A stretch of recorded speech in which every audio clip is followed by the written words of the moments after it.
राज आधी लगीन कोंढाण्याचं मग रायबाचं.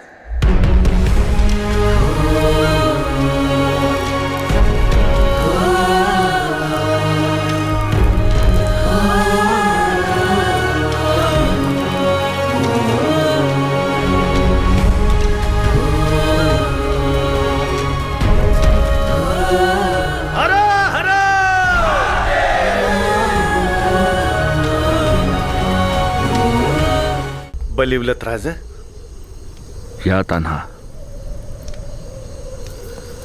बेल भंडार आम्ही उचलणार होतो, तुम्ही तो का म्हणून उचललात? आता मराठ्यांची रीत आहे का बेल मराठ्यांची भंडार? रीत आम्हा चांगलीच ठावकी आहे तान्हाजीराव. वय हर मोहिमेत तुमच्यासारखं सोनं कुठवर उधळायचं आम्ही?